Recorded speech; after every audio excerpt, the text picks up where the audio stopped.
ما شاء الله لا حول ولا قوة إلا بالله العلي العظيم أفوض أمري إلى الله إن الله بصير بالعباد يا عالم الخفيات أدركني. السلام علیکم ورحمۃ اللہ وبرکاتہ. کراچی سے تاج العلماء مولانا محمد نقی نجفی علی اللہ مقامہ کا پوتا علی احمد میں آپ کی خدمت میں حاضر ہوں سورہ مبارکہ ہجر کے رکوع نمبر 2 کی آیات کے ساتھ.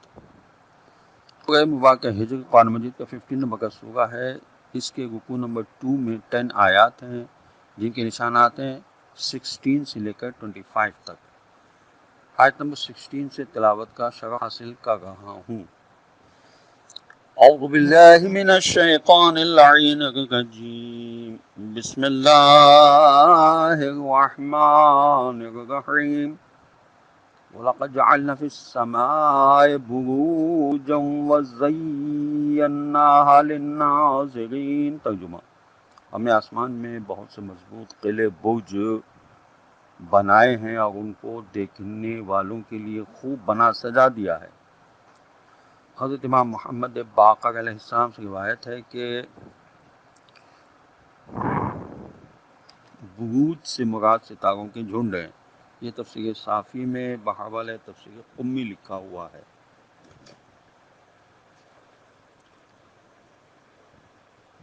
آیت نمبر 17 وَحَفِظْنَاهَا مِنْ كُلِّ شَيْطَانٍ رَجِيمٍ. ترجمہ: اور ہم نے ان کو آسمانوں کے ہر مردود شیطان سے محفوظ بھی رکھا ہے. تفہیم القرآن میں علامہ مودودی صاحب نے لکھا ہے کہ آیت کا مطلب یہ ہے کہ جس طرح تمام دوسری مخلوقات زمین کے خطے میں مقید ہیں، اسی طرح شیاطین بھی اسی زمین کے خطے میں مقید ہیں، عالم بالا تک ان کی رسائی نہیں ہے. اس طرح خدا نے ان تمام لوگوں کی غلط فہمیاں دور کر دیں جو یہ سمجھتے تھے کہ شیاطین اپنی اولادوں کے ذریعے پوری کائنات پر چھائے ہوئے ہیں، جہاں چاہیں جا سکتے ہیں. قرآن نے بتا دیا کہ شیاطین خاص حد سے آگے نہیں بڑھ سکتے، ان کی پرواز غیر محدود نہیں ہے. آیت نمبر 18 إِلَّا مَنِ اسْتَرَقَ السَّمْعَ فَأَتْبَعَهُ شِهَابٌ مُّبِينٌ. ترجمہ: سوائے اس کے کہ کوئی چوری چھپے کچھ سن بھاگے تو ایک شہاب ثاقب یعنی چمکدار شعلہ یا ٹوٹا ہوا تارا اس کا پیچھا کرے گا. شہاب مبین کے معنی شعلہ روشن کے ہیں، اور دوسری جگہ قرآن میں اس کو شہاب ثاقب کہا ہے، یعنی اندھیرے کو چھیدنے والا شعلہ. اس سے مراد ضروری نہیں ہے کہ وہ ٹوٹنے والے ستارے ہوں جنہیں عام طور پر شہاب ثاقب کہا جاتا ہے. ممکن ہے کہ ان سے مراد کسی خاص قسم کی شعاعیں ہوں، مثلا کائناتی شعاعیں، کاسمک ریز، یا ان سے بھی کچھ زیادہ طاقتور شعاعیں جو ابھی تک ہمارے علم میں نہیں آئی ہوں. یہ بھی ممکن ہے کہ اس سے مراد وہی شہاب ثاقب ہوں جنہیں کبھی کبھی ہم دیکھ بھی لیتے ہیں. دوربین سے دکھائی دینے والے شہاب ثاقب جو فضا سے زمین کی طرف آتے ہیں ان کی تعداد 10 ارب روزانہ ہے، جن میں سے 2 کروڑ وہ ہیں جو ہر روز زمین کے بالائی خطے میں داخل ہوتے ہیں اور بمشکل کوئی ایک زمین تک پہنچتا ہے. ان کی رفتار بالائی فضا میں 26 میل فی سیکنڈ ہوتی ہے اور کبھی کبھی 50 میل فی سیکنڈ بھی ہوتی ہے. بعض دفعہ تو برہنہ آنکھوں سے بھی ٹوٹنے والے ستاروں کی بارش دیکھی گئی ہے. یہ تفہیم القرآن میں علامہ مودودی صاحب نے لکھا ہے. اہل سائنس کا اعتراض جو ہے اس کو علامہ علی نقی صاحب نے اپنی تفسیر فصل الخطاب میں اور تفسیر ماجدی میں اس کے مفسر نے لکھا ہے کہ رہا اہل سائنس کا یہ کہنا کہ یہ شہاب ثاقب بڑے بڑے پتھر ہیں جو فضا میں چکر کھایا کرتے ہیں اور ہوا سے رگڑ رگڑ کھا کھا کر روشن ہو جاتے ہیں. تو یہ ساری باتیں قرآن کی بتائی ہوئی حکمت کے ذرا بھی منافی نہیں، کیونکہ قرآن شہاب ثاقب کی ساخت سے بحث نہیں کر رہا ہے، بلکہ قرآن ان کے حقیقی اور روحانی مقصد کو بتا رہا ہے جسے ہم پوری طرح نہیں سمجھ سکتے. آیت نمبر 19. وَالْأَرْضَ مَدَدْنَاهَا وَأَلْقَيْنَا فِيهَا رَوَاسِيَ وَأَنبَتْنَا فِيهَا مِنْ كُلِّ شَيْءٍ مَوْزُونٍ. ترجمہ: اور ہم نے زمین کو پھیلایا اور اس پر پہاڑ قائم کیے، پھر اس میں قسم قسم کی نپی تلی ہوئی چیزیں اگائیں. اس آیت میں خدا کی قدرت اور حکمت کی ایک اور اہم نشانی بتائی گئی ہے کہ نباتات کی ہر قسم میں نسل بڑھانے اور پھیلانے کی اس قدر زبردست طاقت ہے کہ اگر صرف ایک پودے ہی کی نسل کو زمین میں بڑھنے دیا جائے تو چند سال کے اندر زمین پر بس وہی پودا نظر آئے گا. مگر یہ حکیم مطلق کا ایسا سوچا سمجھا منصوبہ ہے کہ جس کے مطابق بے حد و بے حساب قسم کی نباتات اس زمین پر اگ رہی ہیں، اور ہر قسم کی نباتات کی پیداوار ایک حد کے بعد جا کر از خود رک جاتی ہے. یعنی ہر چیز کی جسامت، پھیلاؤ، اٹھان اور نشو و نما کی ایک حد معین ہے جس سے کوئی بھی پودا تجاوز نہیں کر سکتا. ہر پودے کے لیے پیداوار کی ایک حد اور مقدار پورے ناپ تول اور حساب و شمار کے ساتھ مقرر کی گئی ہے. یہ تفہیم القرآن میں علامہ مودودی صاحب نے لکھا ہے. آیت نمبر 20. وَجَعَلْنَا لَكُمْ فِيهَا مَعَایِشَ وَمَن لَّسْتُمْ لَهُ بِرَازِقِینَ. ترجمہ: اور ہم نے تمہارے لیے اس میں معیشت کے اسباب اور روزی کے ذرائع فراہم کیے، اور ایسی بہت سی مخلوقات کے لیے بھی کیے جنہیں تم روزی پہنچانے والے نہیں ہو.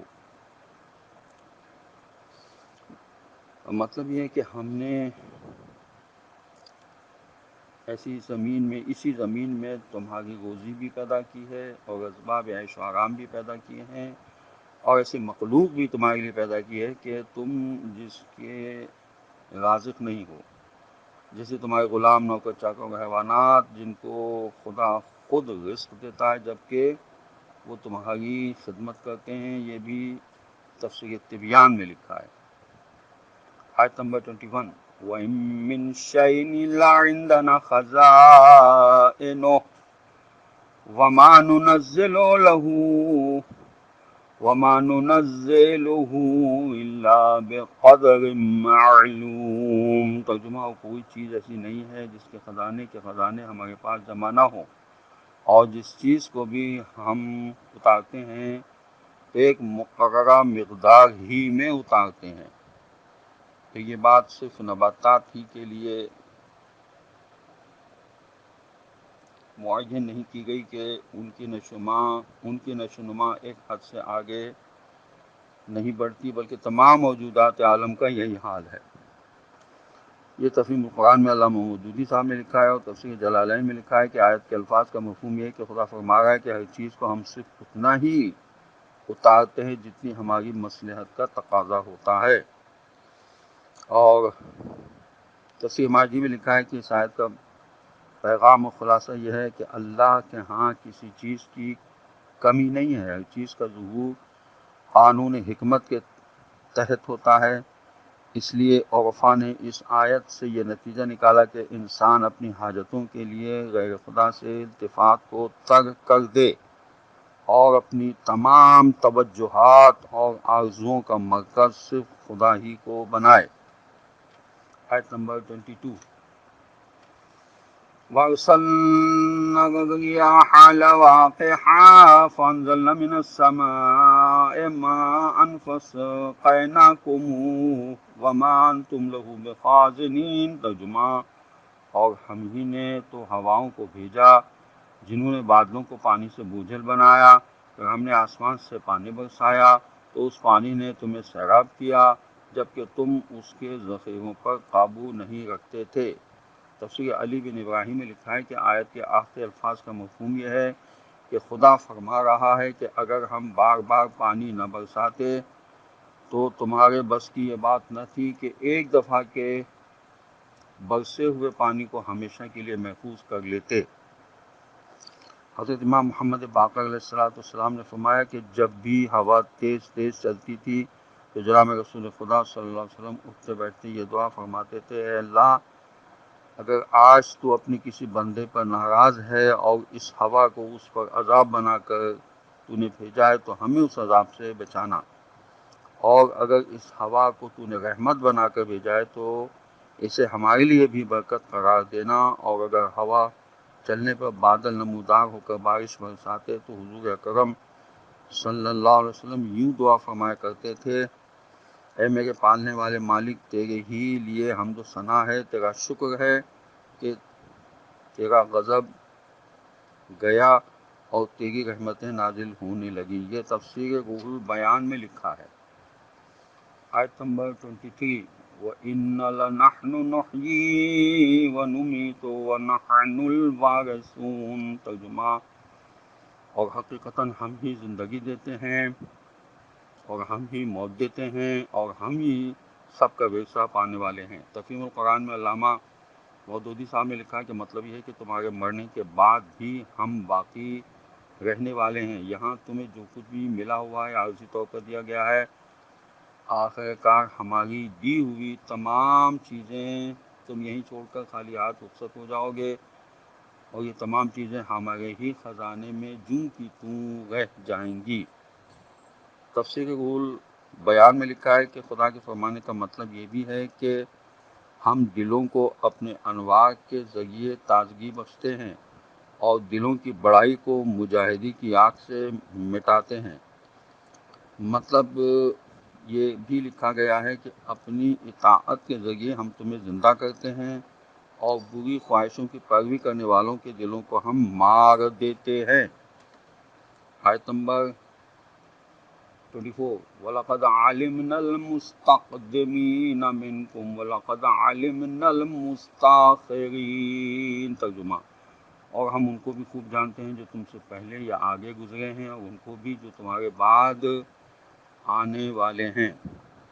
اس آیت کا شان نزول یہ ہے کہ جناب رسول خدا صلی اللہ علیہ وسلم نماز جماعت کی پہلی صف میں کھڑے ہونے کی تاکید فرماتے تھے، کیونکہ مردوں کے لیے جماعت کی پہلی صف افضل ہے اور آخری صف مکروہ ہے، جبکہ عورتوں کے لیے پہلی صف مکروہ ہے اور آخری صف افضل ہے۔ جناب رسول خدا صلی اللہ علیہ وسلم نے فرمایا کہ نماز جماعت میں پہلی صف والوں پر فرشتے درود بھیجتے ہیں کیونکہ یہی لوگ آگے بڑھنے والے ہیں۔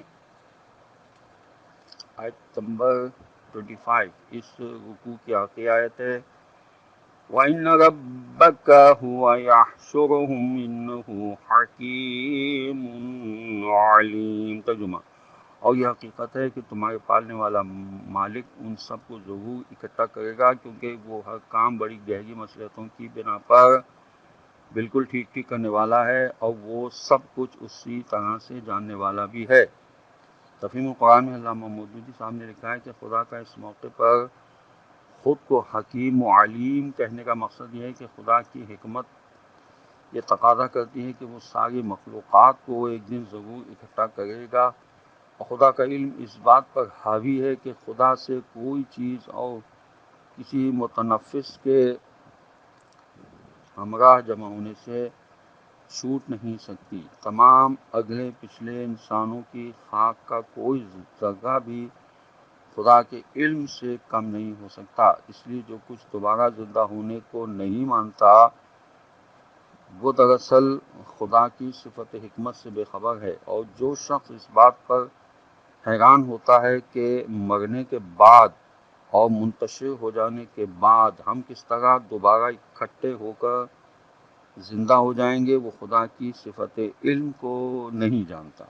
خداوند عالم کی بارگاہ میں دعا ہے کہ پروردگار ہمیں قرآن پڑھنے، سمجھنے اور اس پر عمل کرنے کی توفیق نصیب کرے، اور وارث قرآن حضرت امام زمانہ عجل اللہ تعالی فرجہ شریف کے ظہور میں خدا تعجیل فرما دے، اور ہمیں ان کے اعوان و انصار میں شامل ہونے کی توفیق عطا فرما دے۔ وآخر دعوانا الحمد للہ رب العالمین۔ السلام علیکم ورحمۃ اللہ وبرکاتہ۔ یا عالم الخفیات ادرکنی۔